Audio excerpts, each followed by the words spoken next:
Hello aspirants, welcome to ट्राइम मंत्रा। आप सभी का हार्दिक हार्दिक स्वागत है भाई। हम लोग डिस्कस कर रहे हैं मिक्सर एलिगेशन, और मिक्सर एलिगेशन में भी हम लोग डिस्कस कर रहे थे मिक्सचर का पार्ट। तो आज मैं आपको एलिगेशन के बारे में थोड़ा सा समझाऊंगा, एलिगेशन के बेसिक कॉन्सेप्ट्स के बारे में थोड़ा समझाऊंगा, क्योंकि एलिगेशन बहुत इंपॉर्टेंट है गाइस। हम लोगों के लिए एलिगेशन बहुत ज्यादा इंपॉर्टेंट है। क्यों इंपॉर्टेंट है बताता हूँ।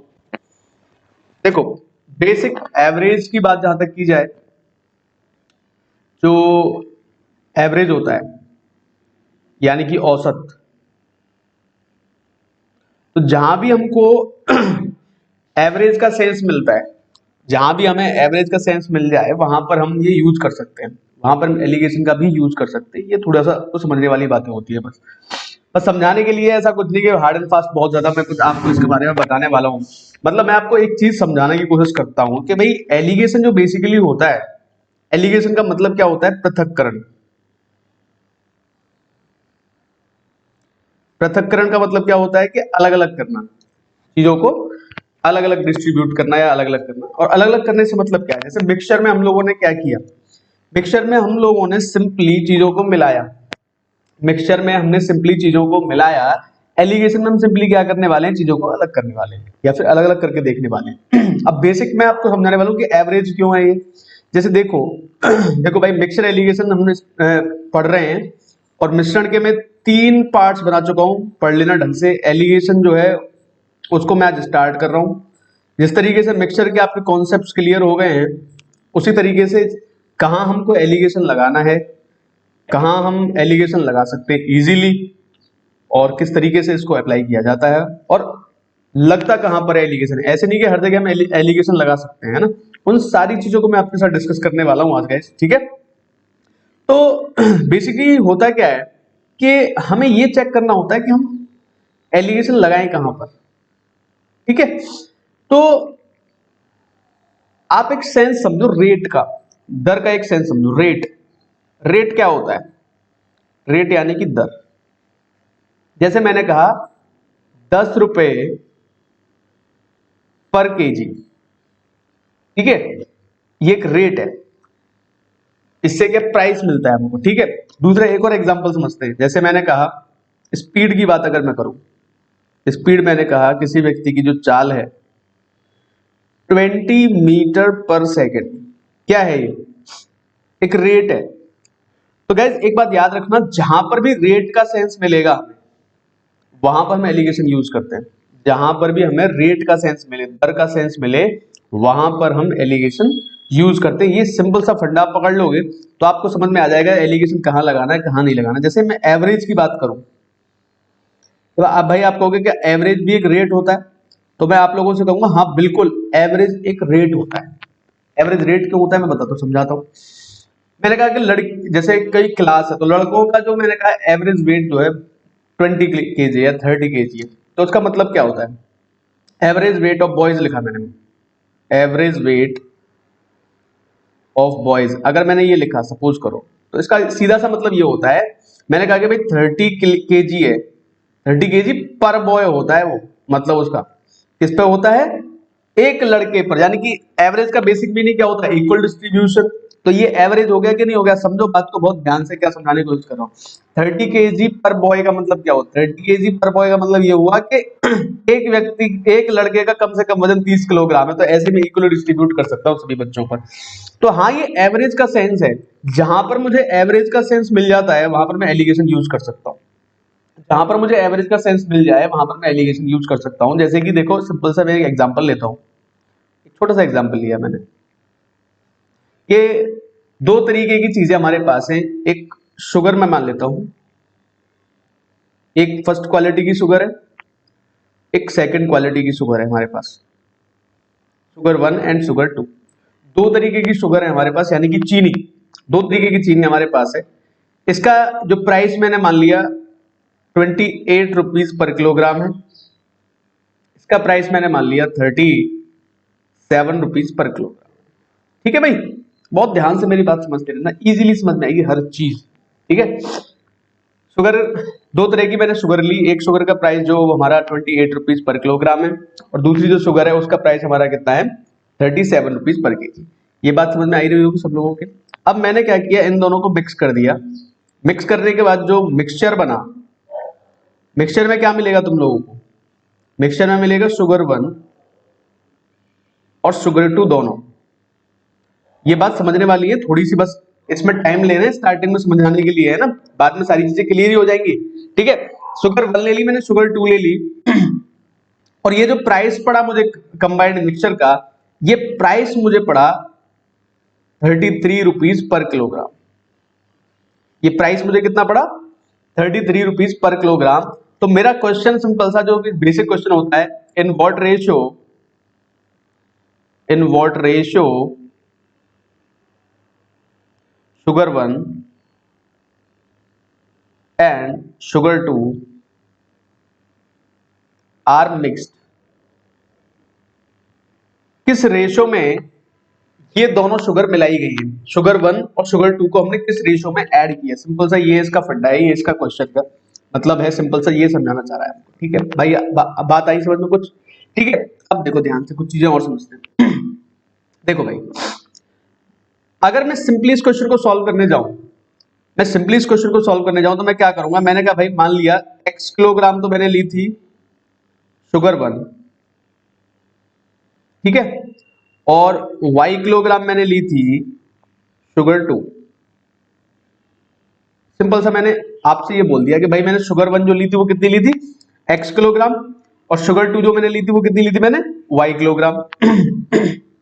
तो टोटल मेरे पास कितनी बन जाएगी, टोटल हो जाएगी x प्लस वाई। बेसिकली मुझे जो आंसर निकालना है वो क्या निकालना है, x रेशो वाई।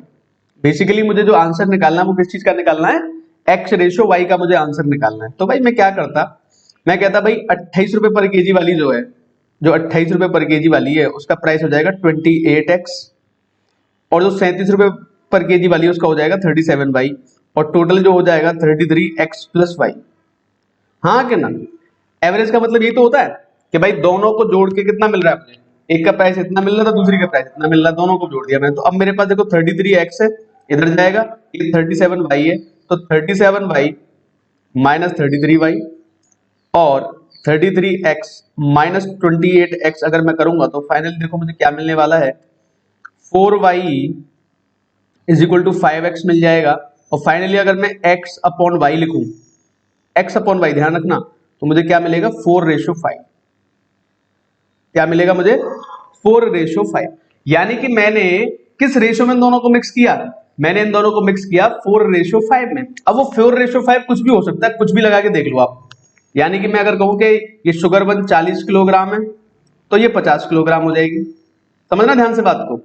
अगर मैं कहूं ये 12 किलोग्राम है तो ये 15 किलोग्राम हो जाएगी। यानी कि अगर तुम 4:5 में इन दोनों शुगर को मिक्स करोगे, तो अगर तुम्हें 33 रुपए पर केजी का मिक्सचर चाहिए तो हमेशा इन दोनों शुगर्स को 4:5 में मिक्स करना पड़ेगा। इतनी बात आपको समझनी पड़ेगी। आ रही है बात समझ में? अब इस बात पे, अब ये तो होगा बेसिक मेथड भाई, इसी को तो ओवरकम करने के लिए हम एलिगेशन वगैरह का यूज कर रहे हैं। एलिगेशन का यूज हम क्यों कर रहे हैं, एलिगेशन को हम इसीलिए यूज कर रहे हैं कि हम इसको, इस वाले जो ये इतना जो सब कुछ मैंने किया इसको मैं खा जाऊं, इतनी सारी प्रक्रिया को ना दोहरा के मैं सिंपली 10 सेकंड में इस क्वेश्चन को सॉल्व करूं। तो उसी के लिए मैंने एलिगेशन लगाया था कि एक जो शुगर की क्वांटिटी, तो याद रखना हमेशा एलिगेशन हमेशा किस पे लगता है, एलिगेशन जो लगता है हमेशा किसके ऊपर लगता है, रेट के ऊपर लगता है, दर के ऊपर लगता है। कोई दर होगी तभी एलिगेशन लगेगा भाई।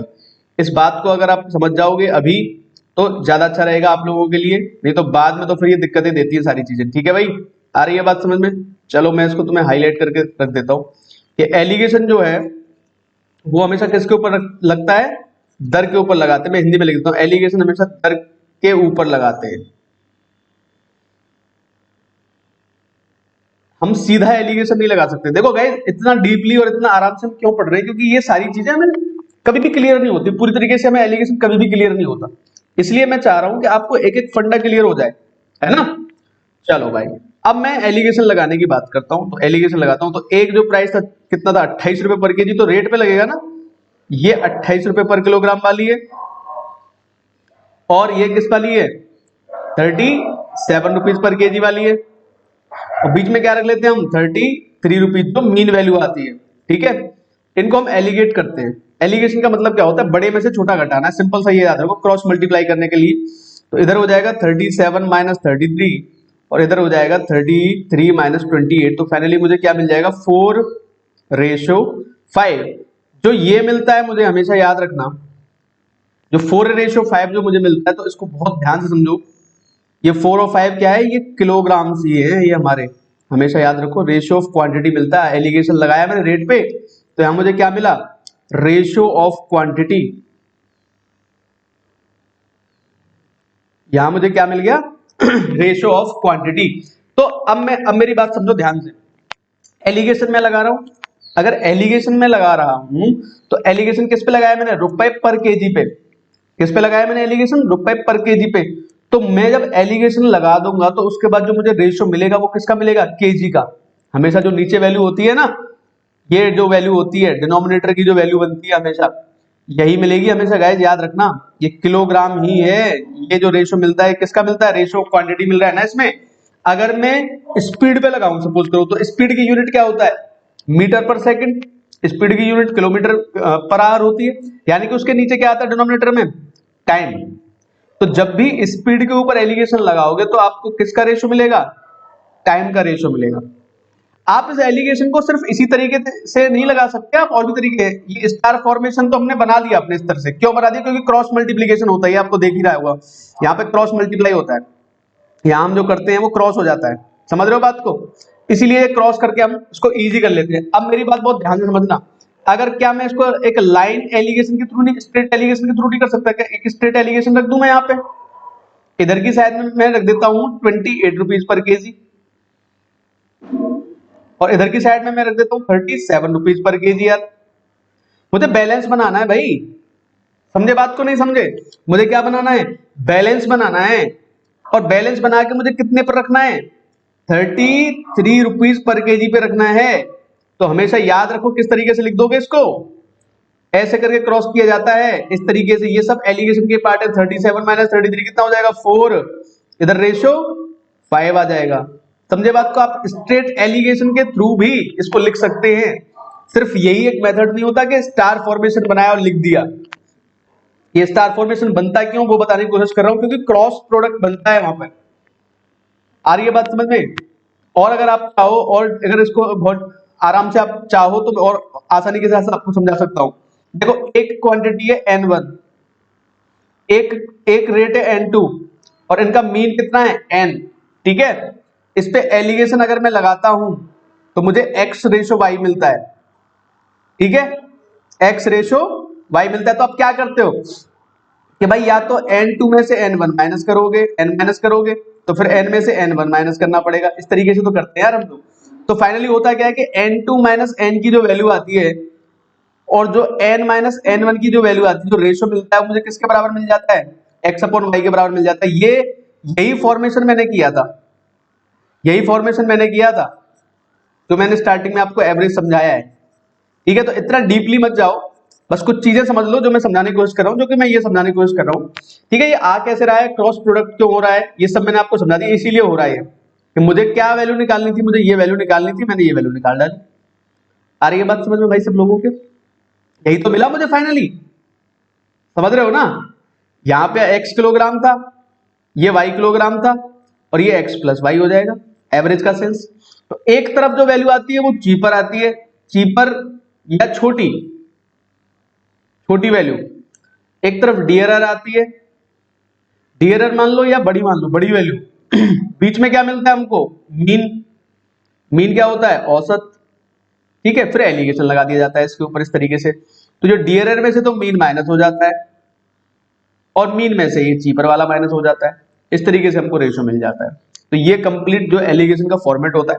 तो पहली चीज आपको क्या याद रखनी है कि एलिगेशन जो हमेशा लगाया जाता है, वो एलिगेशन किस चीज के ऊपर लगाया जाता है, हमेशा वो किसी रेट के ऊपर लगाया जाता है, किसी रेट के ऊपर लगाया जाता है। एलिगेशन कभी सीधा नहीं लगाया जाता, कोई ना कोई एक रेट होगा, कोई दर होगी। अगर दर होगी तो एलिगेशन लगाया जाएगा, दर नहीं है तो एलिगेशन नहीं लगाया जाएगा। Each and everything is clear now, I think हर चीज क्लियर होनी चाहिए अब आप लोगों को। ठीक है भाई, अब आप लोगों को ये चीज क्लियर होनी चाहिए। ठीक है, चलो तो बढ़ते हैं अब आगे की तरफ। एक आधा एग्जांपल और लेता हूं मैं। अब जैसे मैंने आप लोगों से कहा एक क्वेश्चन छोटा सा, तो जैसे ये क्वेश्चन लिए, एक और क्वेश्चन ले लेते हैं कि भाई एक जो चावल है राइस, मान लो राइस वन जो है वो 37 रुपीज पर के, 37 तो ले लिया था, 39 कर लो, 39 रुपीज पर केजी का है। एक राइस टू ले लो, राइस टू जो है वो 46 रुपीज पर केजी का है। इन दोनों को मिक्स कर दोगे, जो मिक्सचर मिलेगा हमको, वो मिक्सचर मिलेगा हमको मान लेते हैं 43 रुपीज पर केजी पे। ठीक है। तो मेरा क्वेश्चन सिर्फ इतना है, if if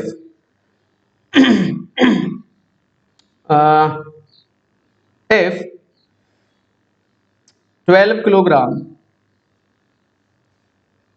of 39 rupees per kg rice are mixed,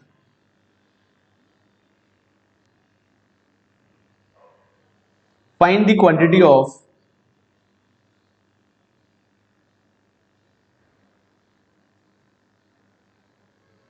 46 rupees per KG rice. यानी कि क्वेश्चन समझा देता हूं हिंदी में एक बार, कि मैंने सिंपली क्या किया, दो तरह के चावल मिक्स किए। एक चावल का प्राइस है 39 रुपीज पर केजी, दूसरे जो राइस का प्राइस है 46 रुपीज पर केजी है। इन दोनों चावलों को मैंने क्या कर दिया, मिला दिया। इन दोनों चावलों को मिलाने के बाद जो मिक्सचर मुझे मिलता है वो 43 रुपीज पर केजी पे मिलता है। अगर मैंने 39 रुपए पर किलोग्राम वाले 12 किलोग्राम चावल मिलाए तो 46 रुपए पर केजी वाले कितने चावल मिलाए होंगे। तो आप लोग यहां से बहुत सारी अंडरस्टैंडिंग डेवलप करोगे अपनी, कि भाई इनका एलिगेशन मैं करूंगा दोनों का, तो मुझे क्या मिलेगा, किलोग्राम। और किलोग्राम क्या होता है, क्वांटिटी। यानी कि जब मैं इन दोनों को एलिगेट करूंगा तो मुझे रेशो किस चीज का मिलेगा, क्वांटिटी का रेशो मिलेगा। किस चीज का रेशो मिलेगा, क्वांटिटी का। तो देखो एलिगेट करते हैं इसको, ये 39 रुपीज पर केजी वाला है, ये 46 रुपीज पर केजी वाला है, ये 43 वाला है। एलिगेशन लगा दिया तो 46 माइनस 3 कितना हो जाएगा, 3। ये कितना हो जाएगा, 4। ठीक है भाई। अब जो 3 और 4 में जो मिला ये क्या है, रेशियो ऑफ क्वांटिटी। ये क्या है, रेशियो ऑफ क्वांटिटी है, ये मात्राओं का अनुपात है। तो 3 की वैल्यू जो है, अब बहुत ध्यान से अगर ये स्टेप समझ गए तो क्लियर हो जाएगा। 3 की वैल्यू मुझको कितनी दे रखी है, 12 किलोग्राम। 12 किलोग्राम मिलाया है ना 39 वाला, तो 39 पे आया। 3 की वैल्यू कितनी आ गई गाइस, 12 किलोग्राम। 3 की वैल्यू कितनी आ गई, 12 किलोग्राम। तो 4 की वैल्यू कितनी आ जाएगी, अब तो डायरेक्ट लिख सकते हो, 4 की वैल्यू कितनी आ जाएगी, 16। क्यों, अगर 3 की वैल्यू 12 है गाइस, तो 4 की वैल्यू कितनी हो जाएगी, 4/3 इंटू 4। 3 चौके 12 होते हैं, 4 चौके कितना हो जाएगा, 16 किलोग्राम। फाइनली मैं ये कह सकता हूं कि ये कॉन्सेप्ट क्लियर होना चाहिए सबसे पहले आप लोगों को। क्या मैंने बताया आप लोगों को, जब भी हम एलिगेशन लगाते हैं तो एलिगेशन लगता किस चीज के ऊपर है, किसी रेट के ऊपर लगता है हमेशा, है ना। कोई दर होनी चाहिए, ऐसे नहीं कि मैं सीधा लगा दूंगा एलिगेशन, कभी ऐसा नहीं हो सकता।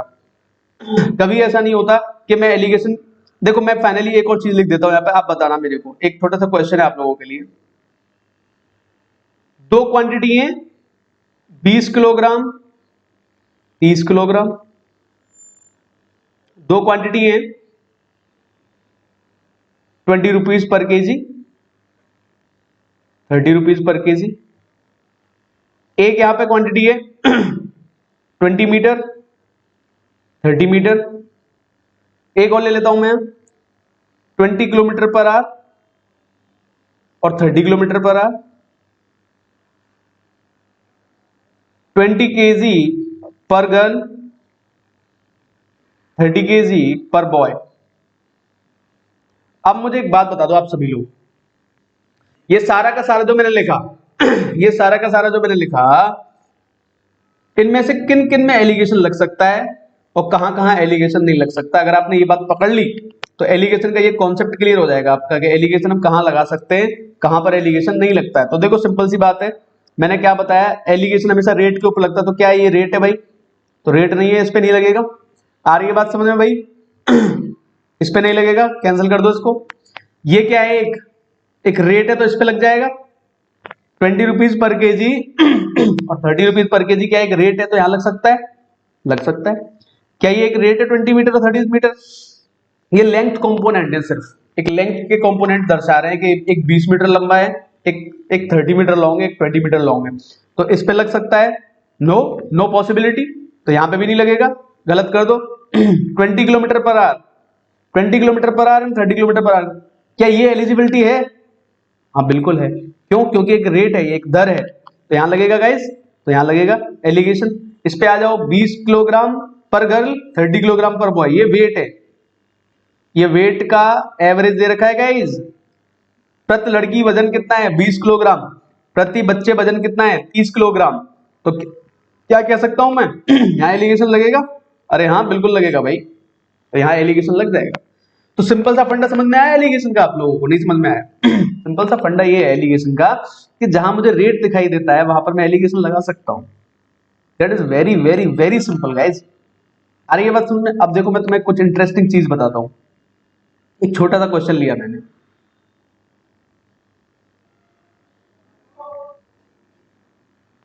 देखो एवरेज वेट ऑफ बॉयज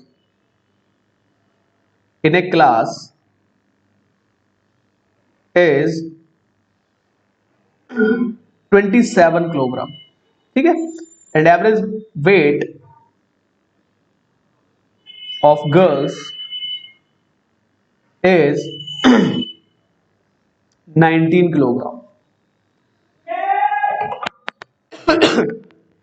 एक क्लास है, एक क्लास के अंदर लड़कों का जो एवरेज वेट है वो 27 किलोग्राम है, लड़कियों का जो एवरेज वेट है वो 19 किलोग्राम है। इफ, बहुत ध्यान से, if number of boys is 63, कितने लड़के हो गए? 63 लड़के हो गए। नंबर ऑफ बॉयज 63 हो गए गाइस, समझ रहे हो बात को? नंबर ऑफ गर्ल्स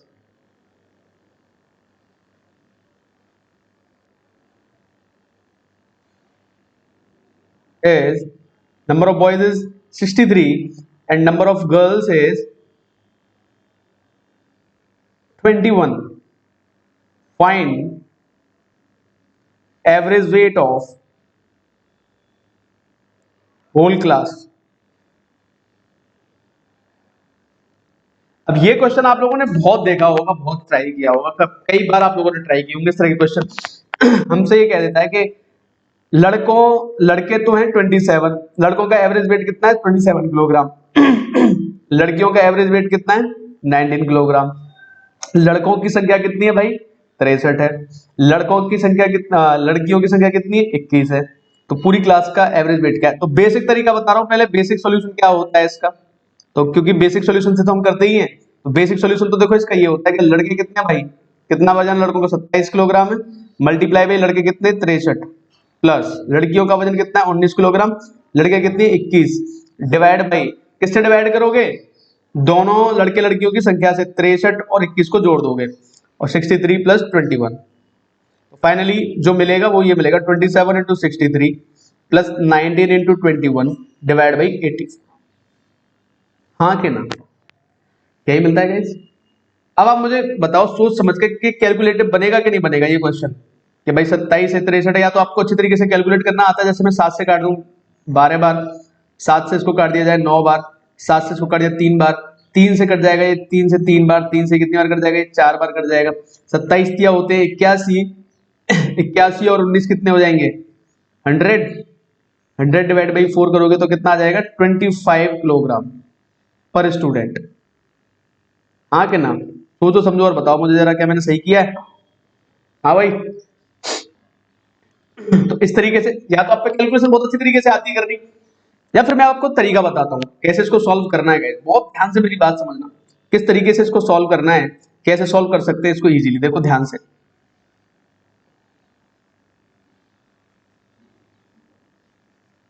क्योंकि देखो ये तो एक बेसिक तरीका है, ये तो आप सभी पे आता है ना? इस तरीके से तो कर ही सकते हैं। हो सकता है एलिगेशन भी आप लोगों से आता है, लेकिन मैं आपको दिखाना चाहता हूँ एलिगेशन का बहुत ही बेहतरीन यूज यहाँ पे। आपको बहुत सारी चीज क्लियर होंगी देखना इस क्वेश्चन में। देखो भाई गाइस, बहुत ध्यान से समझो। देखो average weight of boys is 27 kilogram, तो इसका मतलब क्या है, 27 किलोग्राम पर बॉय। एक बच्चे का वजन 27 किलोग्राम है, लड़की का वजन अगर 19 किलोग्राम है तो 19 किलोग्राम पर गर्ल, यानी कि 27 किलोग्राम एक बच्चे का वजन है, 19 किलोग्राम एक लड़की का वजन है, एवरेज। ठीक, तो मैं इस पे लगाऊंगा एलिगेशन एवरेज के ऊपर। एक तरफ मुझे मिलेगा 27, यहां बॉयज मिलेंगे गाइस ध्यान रखना, यहां पे मुझे मिलेगा 19, यहां मुझे क्या मिलने वाली है, girls. 27 boys 19 girls. Average weight मुझे ढूंढना है गाइस, एवरेज वेट मुझे निकालना है, ठीक है। और अब देखो यहां पर एलिगेशन अगर आप लगाओगे तो आपको क्या मिलने वाला है। अगर आप यहां एलिगेशन लगाओगे तो मुझे बताओ आपको यहां पे लड़के और लड़कियों की संख्या मिलेगी नहीं मिलेगी, क्योंकि जो नीचे आता है डिनोमिनेटर में, तो डिनोमिनेटर में क्या आ रहा है, यहाँ पे बॉयज, और यहाँ पे आ जाएंगे गर्ल्स, यहाँ पे गर्ल्स मिलेंगे, गर्ल्स। समझ रहे हो बात को। तो यहाँ पर जो रेशियो मिलेगा मुझे इस जगह पे, वो किसका रेशियो मिलेगा, बॉयज एंड गर्ल्स का। यहाँ पे बॉयज मिलेंगे और यहाँ पे मिल जाएंगे गर्ल्स। आ रही है बात समझ में भाई सब लोगों को, ठीक है। अब देखो ध्यान से बात समझो, बॉयज और गर्ल्स किस तरीके से मिलेंगे, बॉयज कितने 63, गर्ल्स कितनी है 21। अगर मैं इसका रेशियो ले लू यहीं पे 7 से 9 बार, और 21 से 3 बारी जो कट जाएगा, ये 21 या 63 होते 3:1 में मिलेंगे नहीं मिलेंगे, बताओ जरा सोच समझ के, हाँ कि ना। तो बॉयज और गर्ल्स का रेशियो क्लास के अंदर कितना है, 3:1। अब देखो कितना इजीली सॉल्व कर सकते हो आप। तो मुझे यहाँ पे बॉयज मिलेंगे 3 और गर्ल मिलेगी यहाँ पे 1। 3 और 1 कितना होता है, इसको तो ऐड करो, इनको कर लो ऐड, कितना होता है ये 4। इनका कर लो डिफरेंस, इनका डिफरेंस कितना होगा गाइस, 27 और 19 का डिफरेंस कितना होता है 8। 27 और 19 का डिफरेंस कितना होता है 8 होता है, ठीक है। 27 और 19 का डिफरेंस कितना होता है 8 होता है। यहां पे आपको करना है डिफरेंस, मैं लिख देता हूं है ना, इस जगह आप करोगे डिफरेंस, यहां पे आप कर रहे हो ऐड, ठीक है। तो 4 की वैल्यू किसके बराबर आ गई, 8 के बराबर। 4 की वैल्यू किसके बराबर आ गई, 8 के बराबर। तो 1 की वैल्यू किसके बराबर आ गई गाइस, 2 के बराबर। तो 3 दूनी 6 और 2 एकम 2, 3 दूनी 6 और 2 एकम 2, ये एक्चुअल वैल्यू आ गई इनकी। अब ये बड़ा है तो इसमें से 2 माइनस कर दो, और ये छोटा है तो इसमें 6 प्लस कर दो, तो आपको यहां क्या मिल जाएगा गाइस 25, जो कि मेरा आंसर है, हाँ के ना। है ना इंटरेस्टिंग, आपको समझनी है ये बातें जो मैं बता रहा हूं, बहुत ही इंटरेस्टिंग केस है ये। आप यहाँ पे एलिगेशन लगाइए और इजीली आप क्वेश्चन को सॉल्व कर दीजिए, that's it, nothing to worry about. और आपको एक चीज बता रहा हूं, यहाँ पे इस तरीके से भी इसको सॉल्व कर सकते थे आप, कि 27 गुणा 3 होता, कितना 27 के साथ कितना आ रहा है 3, प्लस 19 गुणा 1 होता, डिवाइड बाई 4 हो जाता। आप इस तरीके से भी सॉल्व कर सकते थे, नीचे कितना हो जाता 3 और 1 4, तो यहां से भी आपको मिल जाता आपका आंसर। 27 थे 81 और 19 कितने होते 100, 100 डिवाइड बाई 4 आप करते तो आपको कितना मिल जाता 25। आप इस तरीके से भी सॉल्व कर सकते थे इसको। अब आ रही है बात समझ में, अब आ रही है बात समझ में। आप इसका कॉन्सेप्ट का यूज आप बहुत बहुत बड़े स्तर पे करोगे गाइस, ये बात समझ लेना, ये बहुत इंटरेस्टिंग केस होता है, ठीक है। तो ये बात समझनी है पहले आप सब लोगों को, ठीक है। एक एग्जांपल और लेता हूं इस पे मैं, एक छोटा सा क्वेश्चन और लिया मैंने,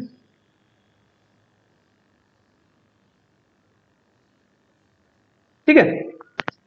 मान लो कभी ऐसा क्वेश्चन आ जाए, डिफिकल्ट सिचुएशन भी बन सकती है, डिफिकल्ट कैलकुलेशंस भी आ सकती है, मैं ये नहीं कह रहा हूं।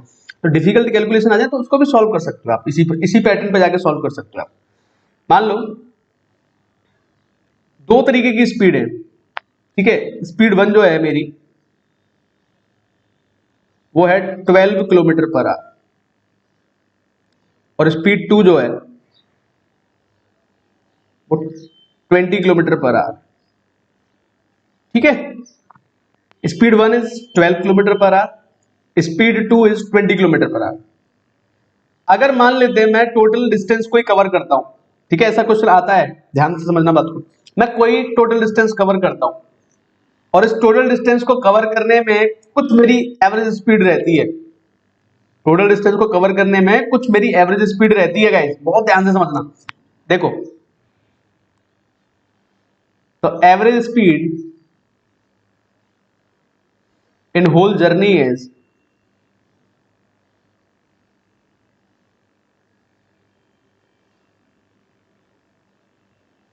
15 किलोमीटर पर आवर। जो एवरेज स्पीड मेरी रहने वाली है, वो एवरेज स्पीड मेरी कितनी रहने वाली है गाइस? 15 kilometre per hour. आ रही है कुछ बात समझ में? नहीं आ रही? बताओ जरा, सोच समझो। एक तरफ 12 किलोमीटर पर आवर की स्पीड से चलता हूं मैं, एक तरफ मैं 20 किलोमीटर पर आवर की स्पीड से चलता हूं, और एवरेज स्पीड जो मैं टोटल में अचीव जो करता हूं, वो टोटल जो एवरेज स्पीड आती है मेरी कितनी आती है? 15 किलोमीटर पर आवर आती है। ठीक है, अब बहुत ध्यान से एक बात समझना। देखो भाई, इफ टोटल डिस्टेंस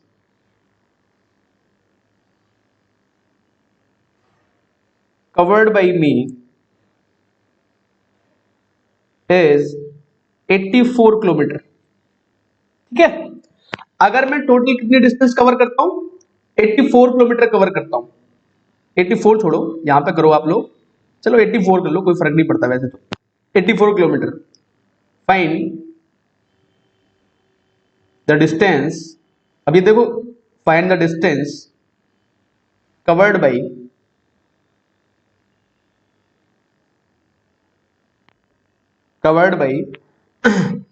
तो ये थोड़ा सा कैलकुलेशन आपको मुश्किल कर जाएगी। अभी इसको मैं थोड़ा सिंपल वैल्यू लेता हूं, है ना, जिससे कि आपको थोड़ा सिंपल हो जाए। अभी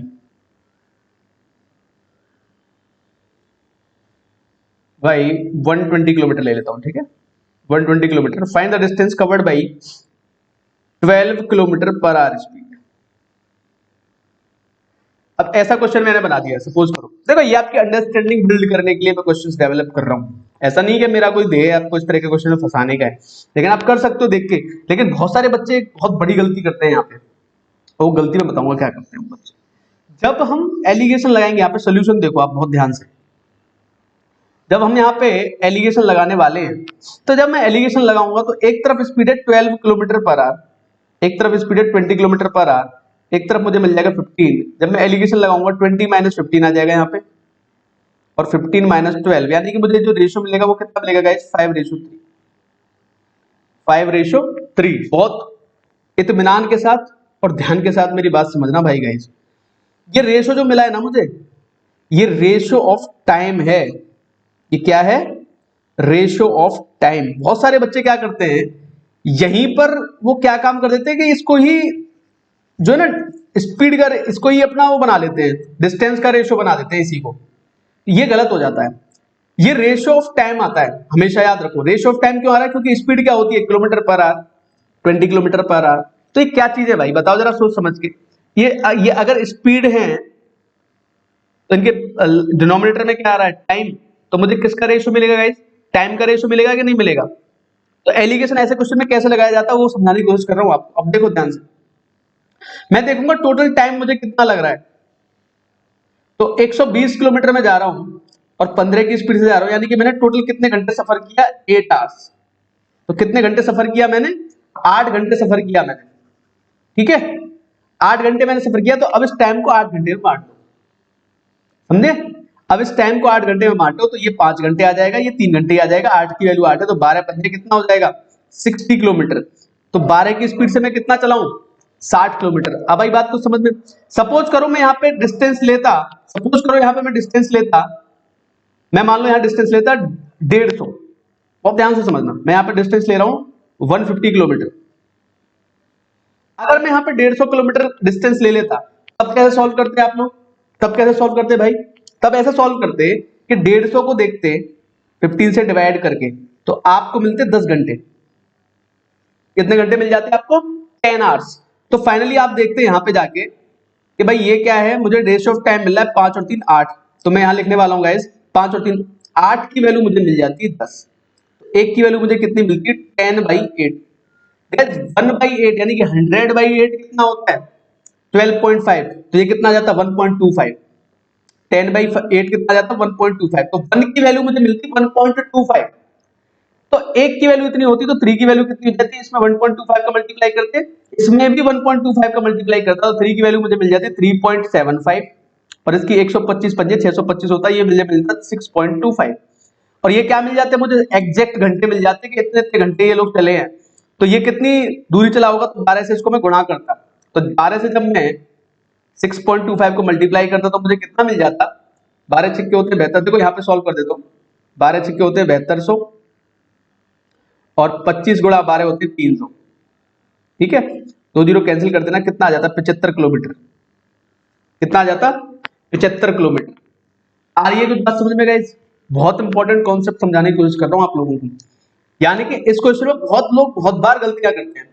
अब बेसिक पे अगर तुम इस क्वेश्चन को सॉल्व करने चले गए ना, बेसिक में तुम्हें समझ में आ जाएगा कितना टाइम लगेगा इस क्वेश्चन को सॉल्व करने में। भाई 12 किलोमीटर प्रति घंटे की रफ्तार से एक तरफ जा रहे हो और 20 किलोमीटर प्रति घंटे की रफ्तार से एक तरफ जा रहे हो। एवरेज मिल रहा है 15 का तुमको, एवरेज स्पीड जो मिल रही है 15 की स्पीड मिल रही है। टोटल डिस्टेंस कवर कर रहे हो 20 किलोमीटर। अब तुम बेसिक से जाओगे तो तुम इक्वेशन वगैरह बनाओगे अपना, इक्वेशन वगैरह बनाकर। लेकिन यहाँ पर मुझे एक एवरेज का सेंस मिला कि भाई 15 किलोमीटर पर आने की एवरेज स्पीड आ रही है, तो मैं इनके टाइम को बांट सकता हूं दोनों के को, एलिगेशन लगा के या एवरेज लगा के। आई बात समझ में? नहीं आई? रिपीट कर करके देख लेना 2-3 बार। मैंने 2 एग्जांपल इसमें बता दिए आप लोगों को। ठीक है, ठीक है गाइस, इतना ही लंबा सेशन को करता हूं, फिर नेक्स्ट सेशन में मैं कुछ और इंपॉर्टेंट एस्पेक्ट इस चीज के आपको समझाऊंगा, है ना। उम्मीद कर रहा हूं कि आपको एलिगेशन का ये फॉर्मेशन बहुत पसंद आया होगा, और पसंद आए तो लाइक शेयर एंड कमेंट कर देना भाई। जो हमारा ट्राइब मंत्र है इसको लाइक कर देना, शेयर, और हमारा यूट्यूब चैनल सब्सक्राइब कर देना। ठीक है, आप फेसबुक पे भी हमको सर्च कर सकते हो, इंस्टाग्राम पे भी और टेलीग्राम पे भी। आप लोगों के लिए मैंने एक ग्रुप बनाया है, जुड़िए इससे। कोई जुड़ नहीं रहा है इससे, बहुत कम बच्चे इससे जुड़ रहे हैं। इससे जुड़ने में आपको ही फायदा है, आप अपने फेलो एस्पिरेंट्स के साथ डिस्कस कर सकते हो। थोड़ा सा कोऑपरेटिव बनिए, थोड़ा सा अपनी चीजों को डिस्कस करना यहाँ पे सीखिए, इस प्लेटफॉर्म पे आना सीखिए। ठीक है guys, thank you and God bless you.